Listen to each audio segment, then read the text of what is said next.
먼저 인사드리겠습니다. 반갑습니다.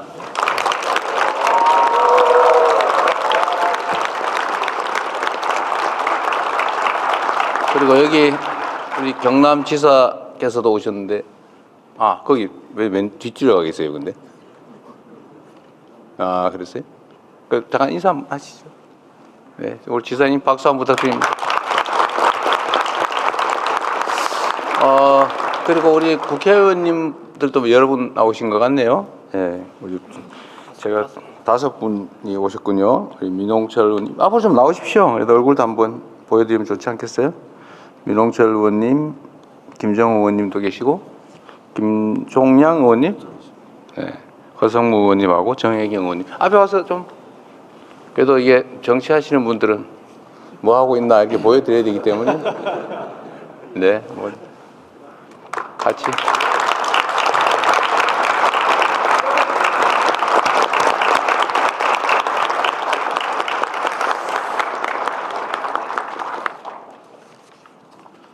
네, 경남이 멀긴 머네요. 서울로 가려도 상당히 멀겠어요. 시간도 많이 걸리고. 제가 조금 전에 오전에 이제 남부 내륙철도 착공식을 갔다 오면서 그런 말씀을 드렸습니다. 이 대한민국의 국토 균형 발전은 이제 생존 전략이다. 그러니까 지금까지는 이제 그런 게 있었죠. 지방이 좀 형편이 어려우니까 좀 지원도 해주고 좀 도와주고 더 배려해야 된다. 이렇게 생각을 했는데, 이제 그렇게 생각하면 안 되는 시대가 됐습니다. 대한민국이 보시면 알지만 요새 그 서울 수도권은 지금 집값 때문에 시끄럽죠. 제가 요새 그 때문에 좀 힘들어요. 저항 강도가 만만치 않습니다. 그래도 이게 뭐 아파트 한 평에 3억씩 한다는 게 이게 말이 됩니까, 그게? 평당 3억, 평당 3억. 여기는 아파트 한 채에 3억. 그 정도. 누가 그런 얘기 하더라고요. 홍준표 의원께서 그러셨나? 서울 아파트 한 채 값이면은 어느 지역에는 아파트 한 동을 산다고? 실적이 맞아요. 이게 객관적 가치가 실제 그랬냐? 그럼 말이 안 되죠. 똑같은 돈을 예를 들면 뭐 아파트 한 채 뭐 100억, 뭐 80억, 그게 도대체 나는 이해가 안 되는데, 물론 개인들이 특별한 이유 때문에 나는 뭐 200억이라도 좋아, 뭐 그런 사람들 그 돈 내고 사는 건 뭐라고 그러지는 않습니다. 그럴 수 있죠. 그러나 평균적으로 그런 가격을 향해서 다 올라가면 과거의 일본처럼 잃어버린 20년, 그런 일들을 우리가 겪지 않을 수가 없습니다. 언젠가는 막바지가 있지 않겠어요? 영원히 하늘 끝까지 올라갈 수는 없죠. 언젠가는 정상을 벗어난 것은 반드시 또 제자리를 돌아오는 게 세상이 이치죠. 근데 그때 엄청난 고통이 있습니다. 그래 되면 안 되고, 또 그 과정에서도 많은 문제들이 발생하죠. 왜 이렇게 됐냐? 근본적으로 수도권 집중 때문입니다. 지금도 계속 수도권은 인구가 늘어나잖아요. 계속 서울로 가요. 이 지역에서도 젊은이들이 서울로, 경기도로, 인천으로 가는 문제 때문에 동네에 문제가 되고 있죠. 잘 아시겠지만 그게 누군들 가고 싶어서 가겠습니까? 여기 좋은 일자리 있고 가정 꾸려서 행복하게 살 수 있으면 뭐하러 가겠어요? 근데 그게 어려우니까 그런 거죠. 또 젊은이들이 떠나고 사람들이 떠나고, 그러니까 기업 입장에서도 저한테 그래요. 제가 맨날 그 기업인들 보면은 우리가 기업 활동 열심히 지원해 드릴 테니 저 지방으로 좀 가서 일자리도 좀 만들고 지방도 같이 삽시다, 이렇게 얘기하면 당연히 그래야죠. 딱 붙는 말이 그 말이에요. 가면 사람을 구할 수가 없어요. 우리도 사람을 구할 수 있으면 왜 안 가겠습니까? 땅값 싸고 또 편하고. 근데 문제는 사람이 없다. 이게 뭔가 잘못됐죠. 사람은 직장이 없어 떠나고 기업들은 사람이 없어서 못 오고, 이 문제를 누가 해결할 수 있어요? 정치가 하는 거죠. 그런 거 하라고 정치가 있는 겁니다. 정치라고 하는 게 그런 거죠. 우리 사회에 자원 배분 역할을 하는 거잖아요. 엄청 중요한 겁니다. 세상의 운명을 결정해요. 이 정치라는 거는 뭐 너무 잘 아시겠지만 사람으로 치면 머리 같은 역할을 하는 겁니다. 머리. 머리가 어떤 생각을 하냐에 따라서 동쪽으로 갈 수도 있고 서쪽으로 갈 수도 있고 절벽으로 떨어질 수도 있죠. 그게 머리가 하는 일이에요. 몸은 따라가잖아요. 정치라고 하는 것도 마찬가지로 이 생각하는 사람도 있고 저 생각하는 사람도 있고 우리 사회에 일로 가야 돼 하는 사람도 있고 저리로 가야 되는 사람도 있죠. 입장은 다양하니까. 근데 잘 대화하고 토론해서 합리적인 방향을 정하고 가야죠. 근데 그게 작동이 안 되는 경우가 있어요. 사람하고 사회하고 똑같다니까요. 머릿속으로 맨날 죽을 생각만 하는 사람이 있어요. 그럼 진짜 죽죠, 결국은. 맨날 살 생각만 하는 사람이 있어요. 잘 살 생각만. 그거 잘 살게 됩니다. 똑같은 조건이면. 정치도 마찬가지죠. 사회가 잘 되게 하려고 열심히 노력하는 사람들도 있고 나만 먹고 살고 세상은 죽든지 말든지 망하든지 말든지 이런 사람 있죠.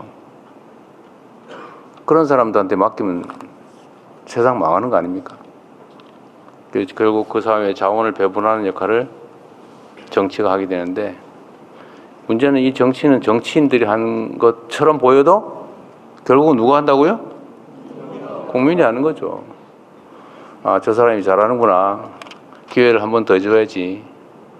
저 사람 문제 있네. 다음엔 절대 못하게 해야지. 지금 당장 내쫓아야지. 라고 생각할 뿐만 아니라 실제로 행동해서 그렇게 만들면 정치하는 사람들이 자기 살아남기 위해서라도 국민의 뜻을 존중하지 않을 수 없지 않습니까? 너무 당연한 얘기죠. 그런데 왜 나쁜 사람들이 살아남을 수 있냐? 왜 이 사회를, 이 많은 국민들을 더 어렵게 만드는 사람들이 국민을 대표하는 자리에서 국민에게 해가 되는 일, 사회에 해가 되는 일들을 할 수 있냐? 실제로 하고 있는 경우가 있죠, 꽤.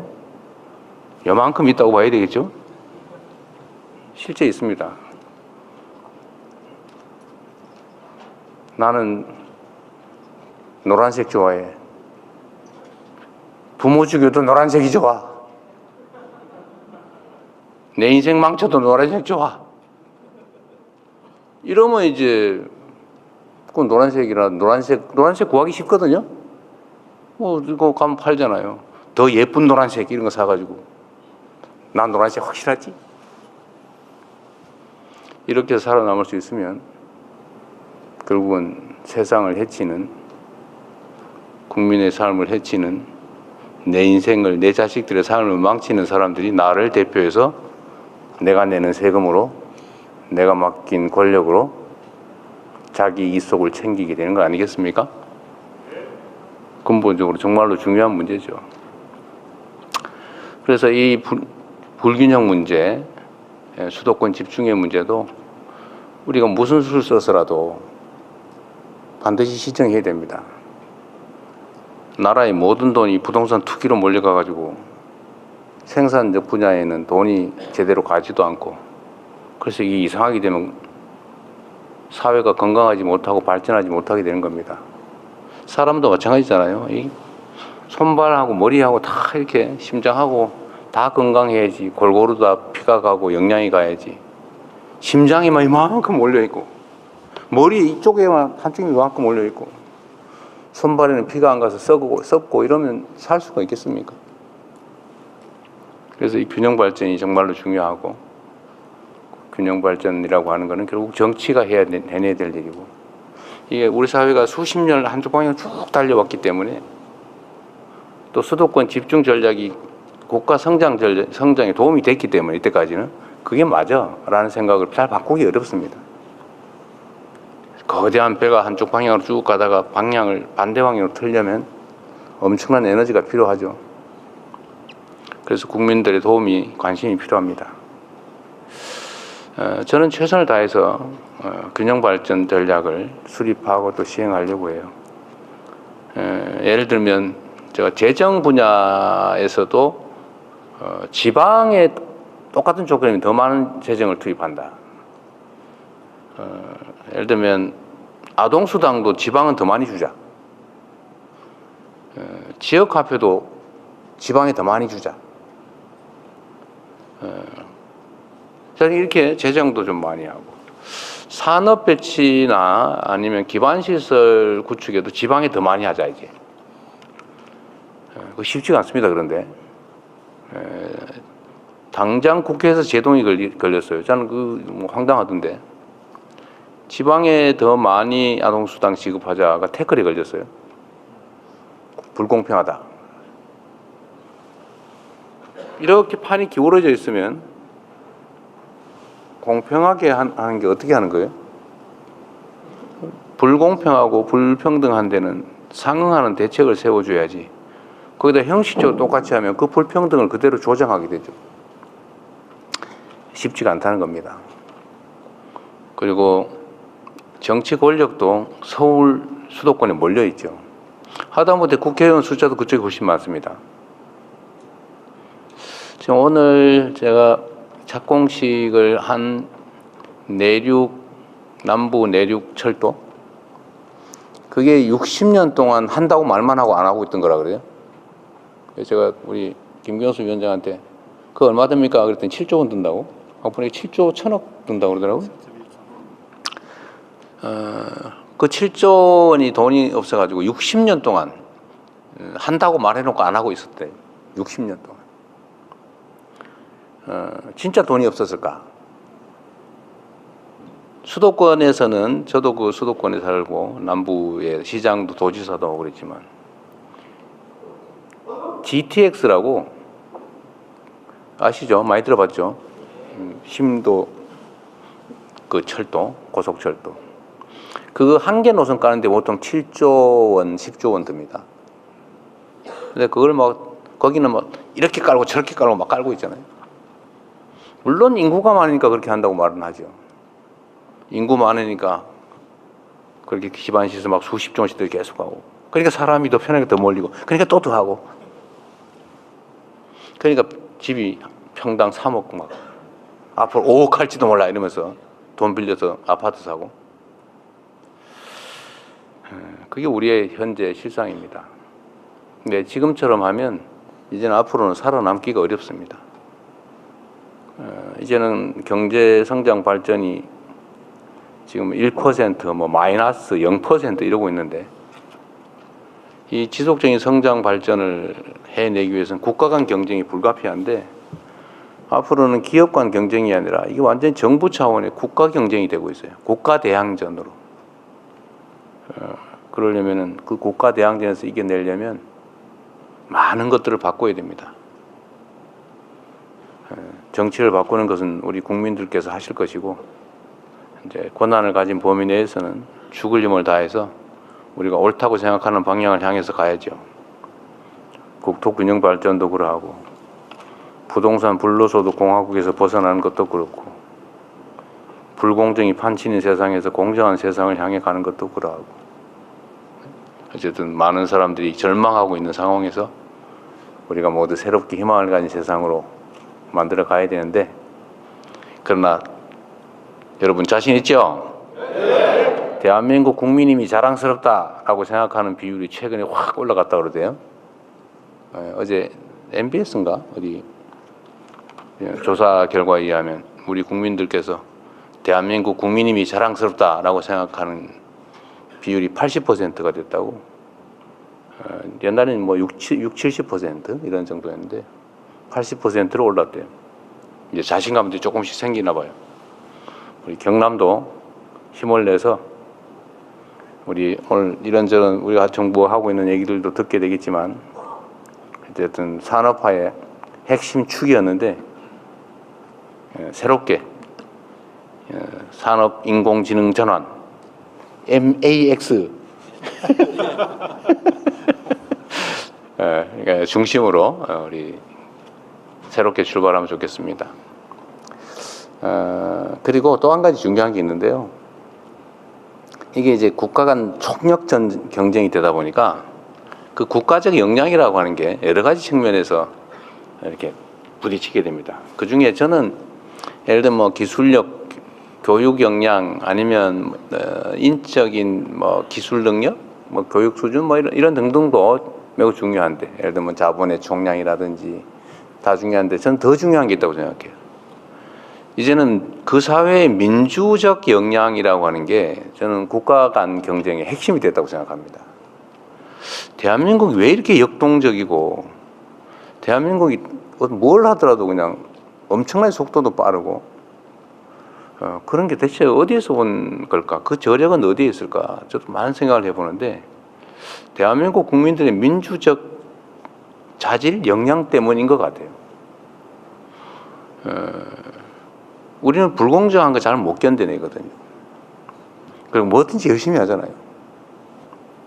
제가 연구개발이나 기술개발 보면, 야, 우리나라 기술자들, 우리나라 기업들, 우리나라 연구자들, 과학자들 뭐 이렇게 빨리 잘해내지?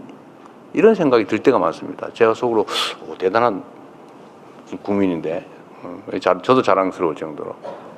근데 그 핵심은 역시 내가 주인이다, 내가 이 사회의 주체다 라고 생각하는 그 민주적 역량, 그게 대한민국의 큰 힘인 것 같습니다. 이 경남은 대한민국 민주주의의 또 본거지이기도 하죠.